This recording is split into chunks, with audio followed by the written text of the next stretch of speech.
آج پھر کیوں نہیں اقبال بن رہے؟ آج پھر کیوں نہیں قائد اعظم بن رہے؟ لوگ کہتے ہیں کہ اس طرح کی والدہ جو اس طرح کی آج کل والدہ پیدا ہی نہیں ہو، وہ کاروبار بھی پھلتا پھولتا گیا، اس کی کمائی سے علامہ اقبال کی پرورش ہوئی۔ یعنی کہ یو کین سے کیسی عظیم والدہ تھی یار، کیسی عظیم والدہ۔ انہوں نے کہا کہ میں نے اپنے بچوں کو دل سے سنیں گے تو آپ کی زندگیاں تبدیل ہو جائیں گی۔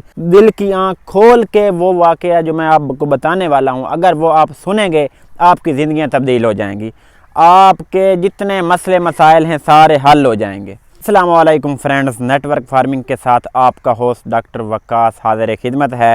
جی فرینڈز، کیسے ہیں؟ ٹھیک ٹھاک ہیں؟ میں خیریت سے ہوں اور امید کرتا ہوں کہ آپ بھی ٹھیک ٹھاک ہوں گے۔ فرینڈز، آج میں جس موضوع کے بارے میں بات کرنے والا ہوں نا، وہ ایک بہت ہی اہم موضوع ہے ہمارے بچوں کے لیے، ہماری نیشن کے لیے، ہمارے مسلمان ہونے کے ناطے۔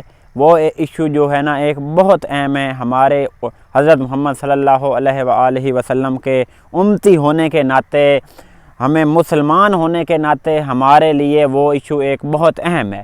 میں نے آپ کو ایک واقعہ سناتا ہوں۔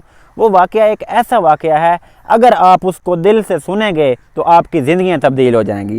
اگر وہ واقعہ آپ دل سے سنیں گے، اس دل کی آنکھ کھول کے وہ واقعہ جو میں آپ کو بتانے والا ہوں، اگر وہ آپ سنیں گے آپ کی زندگیاں تبدیل ہو جائیں گی، آپ کے جتنے مسئلے مسائل ہیں سارے حل ہو جائیں گے۔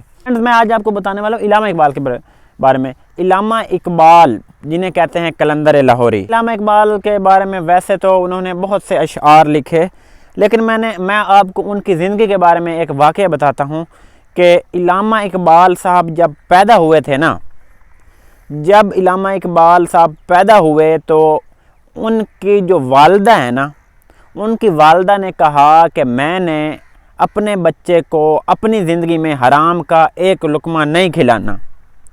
کیسی عظیم والدہ تھی یار، کیسی عظیم والدہ۔ انہوں نے کہا کہ میں نے اپنے بچوں کو پہلے دن جب پیدا ہوئے، خوش قسمت سے اقبال اتنی عظیم والدہ ملی کہ میں نے اپنے بچے کو اپنی زندگی میں حرام کا ایک بھی لقمہ نہیں کھلانا۔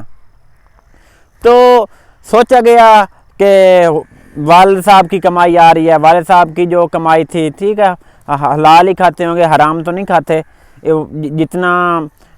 جتنا عظیم بیٹا تھا اقبال، ان کے والدین بھی، ان کی والدہ بھی اتنے عظیم ہوں گے نا۔ پھر بھی فیصلہ کیا گیا کہ جو کمائی روزانہ آتی ہے اس کمائی سے ان کی پرورش نہیں ہوگی۔ سوچا گیا کہ کس چیز سے ان کی پرورش کریں کہ ان کو وہ ساری زندگی حلال کھائیں۔ جب فیصلہ یہ کیا گیا کہ ان کی والدہ کو، جو ہمارے جو پنجابی زبان میں کہتے ہیں داج، پھر کچھ لوگ جہیز کہتے ہیں، ان کو جہیز میں جو ان کی والدہ کے جو والدین تھے، انہوں نے جو ان کی جہیز میں کچھ گہنے دیے تھے، کچھ زیور دیے تھے، تو کیونکہ وہ جہیز میں جو بھی کسی لڑکی کو یا کسی عورت کو ملتے ہیں تو وہ اس پر حلال ہوتے ہیں، چاہے والدین جس طریقے سے مرضی لیں لیکن اس عورت پر حلال ہوتے ہیں۔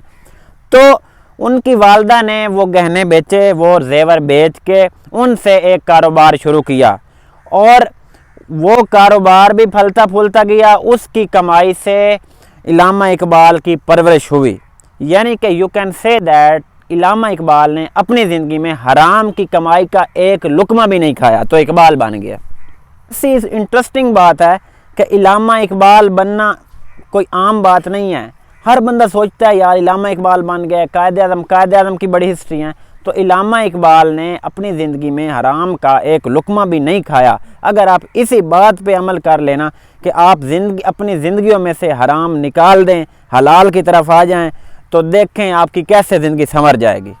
تو دوستوں میری بات سنیں، اپنی زندگیوں سے، مجھے پتہ ہے ہر بندہ حلال کھا رہا ہے، کوئی بھی بندہ حرام ایز اے مسلم جو مسلمان ہے وہ حلال کی کمائی کھاتا ہے، حرام کی کمائی نہیں کھاتا، مجھے پتہ ہے، آپ کو بھی پتہ ہے۔ لیکن میں اس بات پہ کیوں بار بار زور دے رہا ہوں کہ علامہ اقبال کیوں بنے؟ ان کی والدہ اتنی عظیم تھیں، انہوں نے اپنی زندگی میں حرام کا لقمہ نہیں کھایا، تو آج پھر کیوں نہیں اقبال بن رہے؟ آج پھر کیوں نہیں قائد اعظم بن رہے؟ لوگ کہتے ہیں کہ اس طرح کی والدہ جو اس طرح کی آج کل والدہ پیدا ہی نہیں ہو رہی، اس طرح کی والدہ نہیں رہی، اس طرح کے والدین نہیں رہے۔ نہیں بھائی، آج بھی ہیں ماشاءاللہ، آج بھی ان طرح کے والدین بھی ہیں، اس طرح کی والدہ بھی ہیں، اور آج کے دور میں سہولتیں بھی زیادہ ہیں، تو کیوں نہیں آپ کر سکتے؟ میں یہ سب لوگوں کو کہہ رہا ہوں، جو بندے ماشاءاللہ جو مسلمان ہیں وہ تو حلال کھاتے ہیں، لیکن آپ کوشش کریں دوسرے لوگوں کو بھی تلقین کریں۔ یہ جو علم ملا ہے نا آپ لوگوں کے پاس، یہ جس کے پاس بھی نالج ہے اس پہ فرض ہے کہ وہ دوسرے تک پہنچائے۔ تو میرے پاس جو علم ہے میں کوشش کرتا ہوں آپ تک پہنچائیں، آپ آگے والے تک پہنچائیں۔